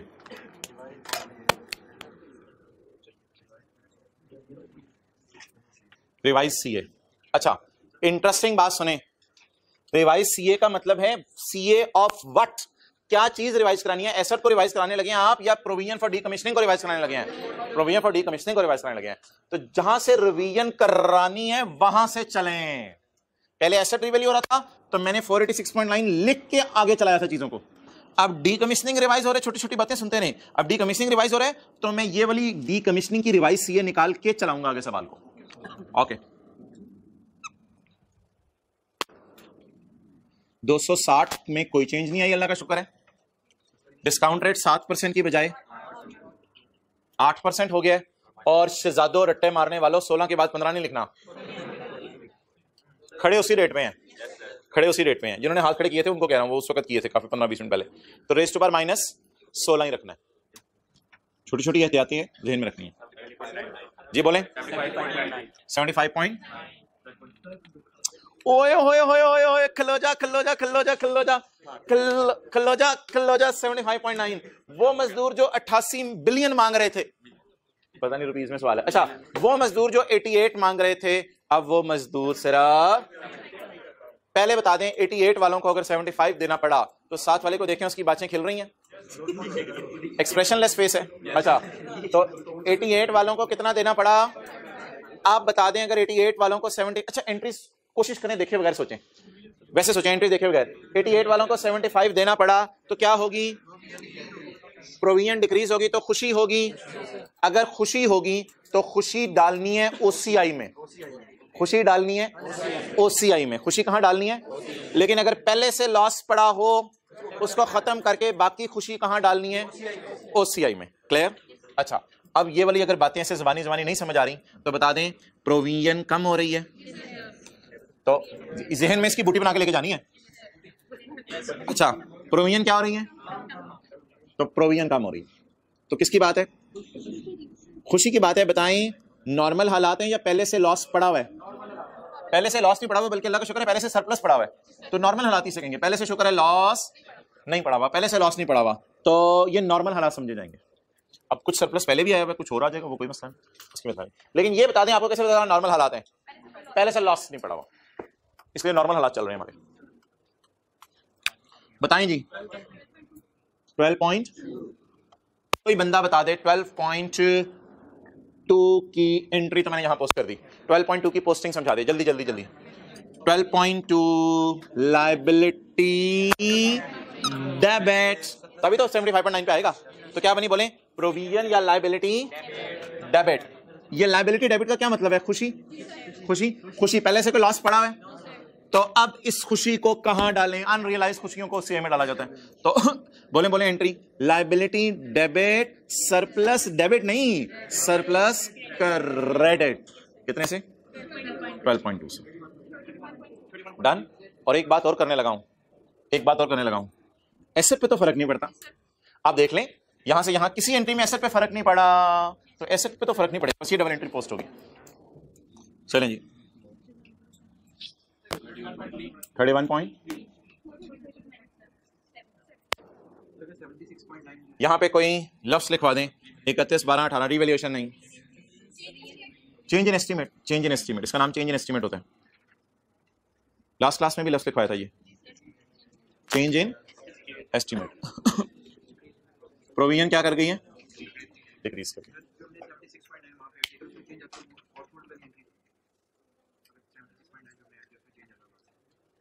अगर कॉस्ट मॉडल होता, अच्छा जी मोहतरम बाबा मुझे बता दें इसकी एंट्री क्या बनी, provision debit surplus in OCI, entry tick कर लें 31, 12, 18 पे provision debit surplus in OCI credit. Done. भाई आप आखिरी रो में खड़े हो जाओ, सेकंड लास्ट रो में, येलो अपर वाले भाई, आज एक ही ने येलो अपर पहना हुआ है, एक ही बस लाइनिंग है येलो अपर, येलो अपर वाले भाई खड़े हो जाए। मतलब 31 नंबर 20 को क्या हुआ ये देखें, या पहले 31, 12, 20 पे पहुंच जाएं, पहले 31, 12, 20 पे पहुंच जाएं, और 31, 12, 20 पे पहले हम पहुंचने की कोशिश करेंगे, फिर देखेंगे 31, 12, 20 को क्या हुआ। चलें जी 31, 12, 19,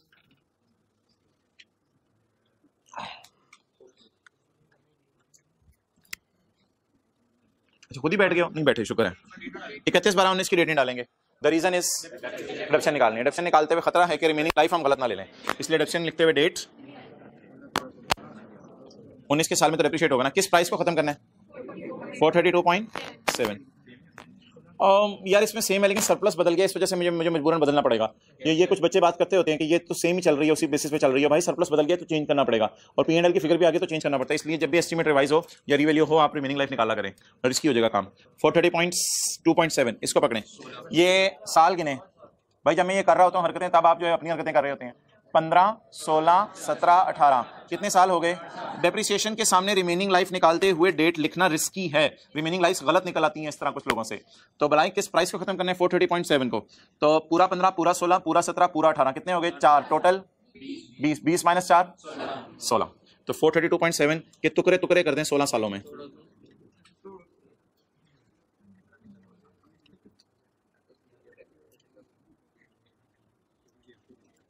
और 31.3 के भी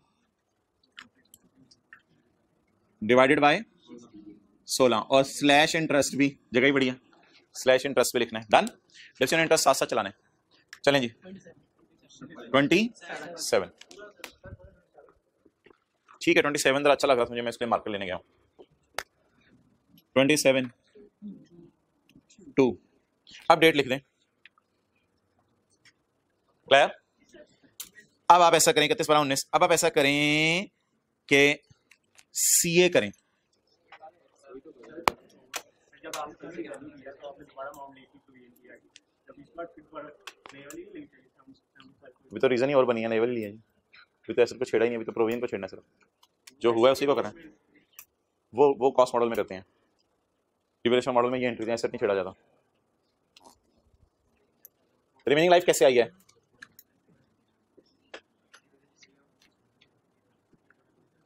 रिमेनिंग लाइफ कैसे आई है? अब हमने क्या कैलकुलेट करनी है जी? डेप्रिसिएशन। किस प्राइस को खत्म करना है? कितने साल ऐसा डेप्रिसिएट हो चुका है? 15, 16, 17, 18, 4 टोटल साल, 20 माइनस 4, 16 साल में इसकी रिमेनिंग लाइफ रहेगी। क्या इसे छेड़ने की जरूरत क्या थी? 27.1 आप वही वाला जहां लिखना चाह रहे थे, इसलिए कि सरप्लस छिड़ गया तो सरप्लस छिड़ गया तो सरप्लस को भी तो रिमेनिंग लाइफ से डिवाइड करते हैं। ये छिड़ा हुआ है या अनछिड़ा हुआ, तो दोनों के लिए अलग अलग रूल तो नहीं होंगे। तो जब भी एस्टीमेट रिवाइज हो छिड़ा-छाड़ी कर लो, ठीक है। आपका दिल चाह रहा है कि इसको 15 साल में खत्म करें। अगर आप 15 साल में इसको खत्म करोगे तो वही मसला जो हो रहा है आप शायद कर रहे हो। आप 31/12/19 की शायद डेट लिख के कुछ सोच रहे हो वैसे यार। ये भाई ये 31/12/19 की डेट जहां गलती से पहले लिख रहे हैं वही जो हम बचपन से लगे हुए थे, और फिर ये कह रहे हैं 31/12/19 की डेट पे मैं खड़ा होकर सोच रहा हूं कि हाँ आपको लग रहा है 15 साल है, 15 साल डेप्रिशिएट करना है। अच्छा चलो, 1 साल ये डेप्रिशिएट हो गया, 1 साल ये हो गया, 1 साल ये हो गया, 1 साल ये हो गया, 4 साल हो चुके हैं। 15 आप कह रहे हो तो 19 साल हो जाएगा टोटल। तो सवाल कह रहे 20 साल लाइफ है। अच्छा पता नहीं, अब मैंने तो आसान सा तरीका बताया, जो मैंने तरीका बताया वो सुन लें। मैंने क्या तरीका बताया? मैंने बड़ा सिंपल सा तरीका बताया कि जब भी आप डिफरेंस निकालने लगे तो डेट साथ कंफ्यूज कर सकती है। अब बता दें जी एसेट कितना अरसा इस्तेमाल हो चुका है? 15, 16, 17, 18, कितनी रिमेनिंग लाइफ रहेगी है? 16 साल पर खत्म करते हैं। बैठ जाओ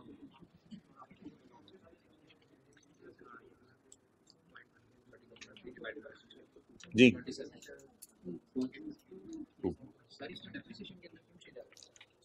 नहीं वो राउंडिंग की वजह से सही होगी, 0.1 शायद आ रही हो। 20 हाँ तो वो भी पॉइंट्स में कोई फर्क होगा, उसका फर्क नहीं होगा, छोड़ो। अच्छा 31, 12, 18 चलें जी। 31, 12, 18 कैरिंग अमाउंट बोलें। 19 चलें जी, बोलें कैरिंग अमाउंट। 405.7 29.3। अब मेरे भाई जब कैरिंग अमाउंट निकालनी है तो फिर सामने डेट जरूर लिखनी है, वरना गड़बड़ हो जाएगी। पूरा 15, पूरा 16, पूरा 17, पूरा 18 और पूरा 19, कितने साल हो गए? 5 साल हो गए। तो टोटल 20 में से 5 15। तो अब रिमेनिंग लाइफ इसका नहीं बोलना, अब लेना 15 साल पर डिसमेंटल होना है। चलें जी 260 into 1 point raise to power minus 15 6.1।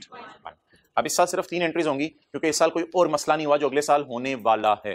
इस साल और कोई मसला नहीं हुआ। इस साल की 3 एंट्रीज बता दें। Debit debit account credit, surplus debit retained earning credit, interest debit provision credit. तो ये जी अगले साल की एंट्रीज हैं। Debit debit account credit, surplus debit retained earning credit और इंटरेस्ट डेबिट प्रोविजन क्रेडिट। अब सवाल में मैं क्या देखूं, 31/12/20 लिखा हुआ है या पहले 31/12/20 की डेट डाल के वहां पहुंच जाऊं? पहले 31/12/20 की डेट डाल के वहां पहुंच जाए। अब डेप्रिसिएशन है तो अगेन मैं डेट नहीं लिख रहा, लेकिन अब स्ट्रेट लाइन मेथड है, एक दो डेप्रिसिएशन निकली पड़ी है पीछे, तो कुछ करने की जरूरत नहीं है, वही वाली यूज कर लें। इंटरेस्ट को एज ना लिखिएगा जिंदगी में कभी, इंटरेस्ट को एज नहीं, वो वक्त के साथ साथ बढ़ता रहता है इंटरेस्ट। ओके चलें जी, अब डेट डाल दें, आपको मसला नहीं। 31/12/20 और 31/12/20 को कैरिंग अमाउंट्स निकाल लें। 378 पॉइंट। अच्छा ये अब हिम्मत करके निकालनी पड़ेगी। 260 इंटू,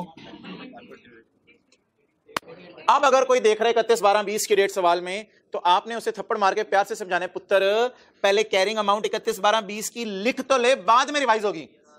वो वाली फिक्र देख के अगर तो कुछ करना चाह रहा है, पहले 31/12/20 को कैरिंग अमाउंट तो देख ले कितनी है, पहले देख ले कितनी है, बाद में से रिवाइज भी कर लेंगे। रिवाइज तो बाद में होगी। Raise to 1.08 raise to power. अच्छा इसका तरीका देखा करो, ये रटा प्रोग्राम नहीं चलेगा। 31/12/20 की कैरिंग अमाउंट चाहिए तो 15, 16, 17, 18, 19, 20 कितने साल हो गए? रिमेनिंग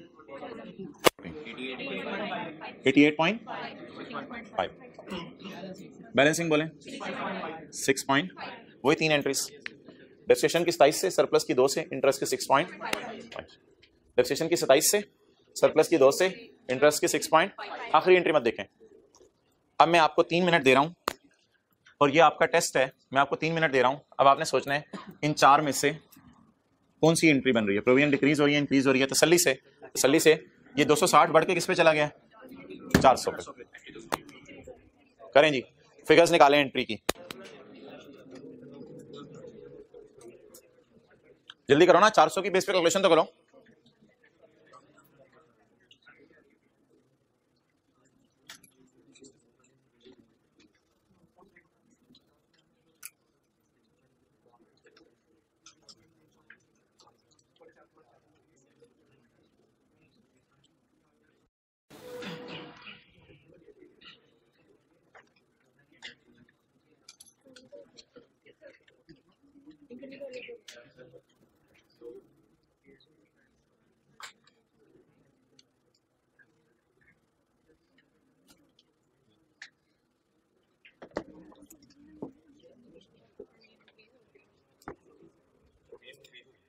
जनरल एंट्री करो, जनरल एंट्री के नंबर है, बस समझ लो। जनरल एंट्री करो अपने रजिस्टर पे, नोट करके डेबिट क्रेडिट आगे अमाउंट्स लिखो।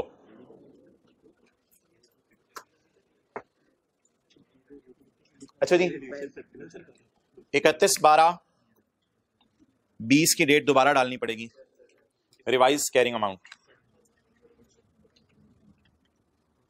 Revise carrying amount. जी भाई, सवाल क्या कह रहे हैं, मजदूरों ने कितने पैसे मांगे हैं? वे अब डिस्काउंट रेट तो वही 8% वाला यूज करेंगे ना जो भी चल रहा है। अच्छा यार, ये मतलब बताया करें, ये जरा देखना ऊपर आपने सबने, ये इशू आएगा आपको घर के होमवर्क में।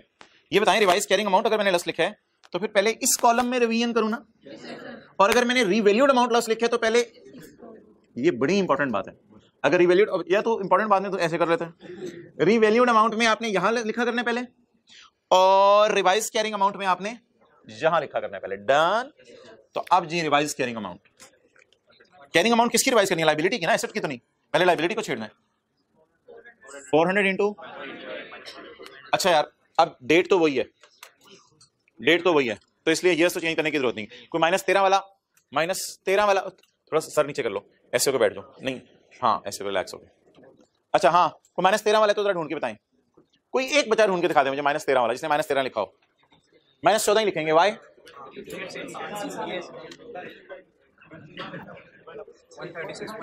136.2।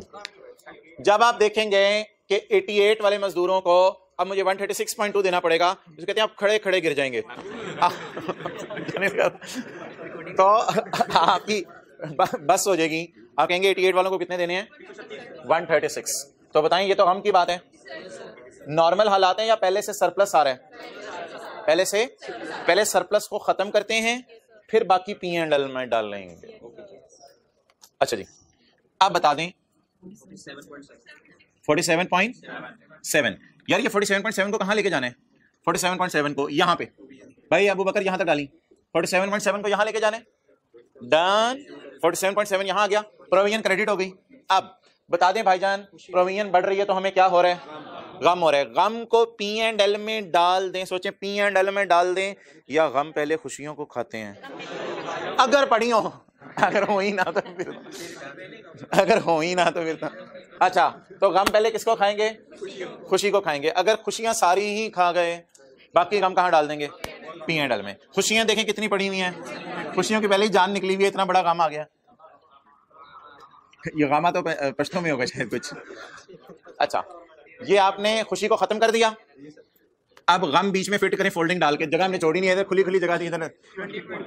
20.4 जिस तरह उधर चलता था रिवोल्यूशन में, 20.4। अब एंट्री बोलें, प्रोविजन क्रेडिट सरप्लस इन OCI 27.3 से, और P&L कितने, 20.4।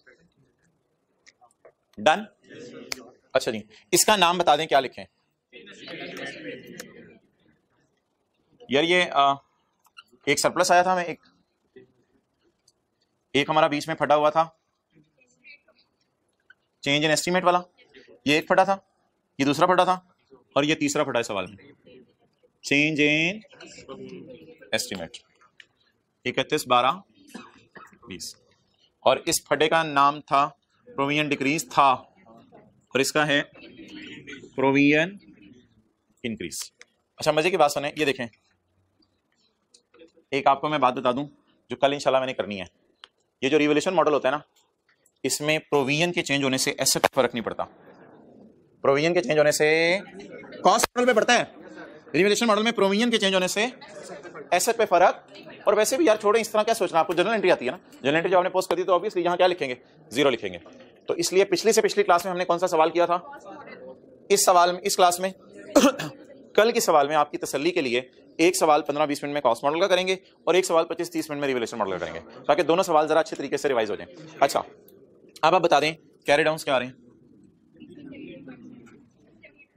तो एंट्री बता दें क्या बनी, प्रोविजन ना यार तरतीब से चलना, वजह बता, गम आया खुशी को खाएं, बाकी कहां डाल दें, P&L के अंदर डाल दें। अच्छा यार अगर इस सवाल में एक आपसे बात पूछने लगा हूं जो होमवर्क के सवाल में हुई होगी, इसलिए आपको सोल्यूशन देखते हुए मसला ना आए। अगर इस सवाल में मैं आपसे ये कहूं कि सिर्फ मुझे 31/12/20 की एंट्रीज चाहिए, जैसे कि सवाल वाले ने भी कही हुई थी, लेकिन मैंने सब समझने के लिए सारे सालों की एंट्रीज कर दी हुई है अपनी बुक में। अगर मैं कहूं इस सवाल में सिर्फ 31/12/20 की एंट्रीज कर दो, तो मोहतरम चलना ऊपर से ही पड़ेगा, चलना ऊपर से ही पड़ेगा, सारे ऊपर से ही आते हैं। अच्छा तो चलना ऊपर से ही पड़ेगा, लेकिन यार जंपें भी तो मारी जा सकती है ना, इतने देखा ही नहीं यार, अब नहीं तो जंपें भी तो मारी जा सकती हैं। जंप का तरीका बताएं, जंप का तरीका यार 31/12/16 तक मैं ऐसा नहीं कर सकता, 517.2 डिवाइडेड बाय 20 इंटू 2 साल की डेप्रिसिएशन, इंटू 2 साल की डेप्रिसिएशन। तो अगर मैं 2 साल की डेप्रिसिएशन इकट्ठी निकाल लूं, डेप्रिसिएशन की बजाय कम डेप्रिसिएशन यहां लिख दूं और इंटरेस्ट की बजाय 2 ईयर्स का इंटरेस्ट लिख दूं। 2 ईयर का इंटरेस्ट कोई तुक नहीं होता क्योंकि किसी P&L में जा नहीं सकता वैसे। बहरहाल अगर मैं 2 साल की डेप्रिसिएशन निकाल लूं तो क्या तरीका होगा जरा बताएं। 517.2 से अगर मैं जंप मारना चाहूं डायरेक्ट 465.4 पे तो कैसे निकाल सकता हूं, 517.2 divided by multiplied by 2 years, तो ये 2 सालों की डेप्रिसिएशन फौरन इकट्ठी निकल आएगी। तो और इसी तरह अगर 31/12/16 पे मुझे कैरिंग अमाउंट चाहिए, तो अब रट्टे वालों का रट्टा फेल होगा। 31/12/16 पे मुझे कैरिंग अमाउंट चाहिए, तो मैं ये वाली कैरिंग अमाउंट लिखूंगा और ये फिर 2 सालों का इंटरेस्ट बैलेंसिंग आएगा, जिसकी कोई तुक नहीं होगी, ना कोई लॉजिक होगी, उसको कोई कहीं लेके भी नहीं जाना होगा। तो अगर किसी आखिरी साल की एंट्रीज मांगी जाएं तो वो आखिरी साल की एंट्रीज इस तरीके से की जा सकती हैं कि जंप मारें। तो होमवर्क के सवाल में आपकी मर्जी है, जंप मारने को ना दिल चाहे तो थोड़ा थोड़ा एक साल अलग अलग इसी तरह डिटेल से कर लीजिएगा, लेकिन अगर जो है वो आपने जंप मारनी हुई तो it's up to you. Homework के सोल्यूशन में जंप मारी हुई है जी, मैं देख रहा हूं किताब के अंदर।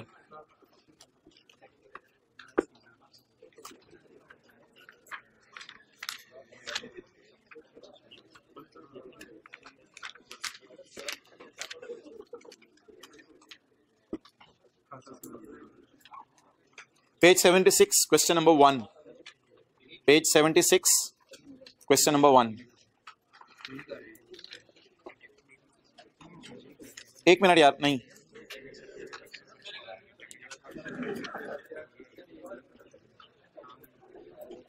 Page 77 question number 3, page 77 question number 3, हाँ ये है बिल्कुल ठीक है जी, ओवर।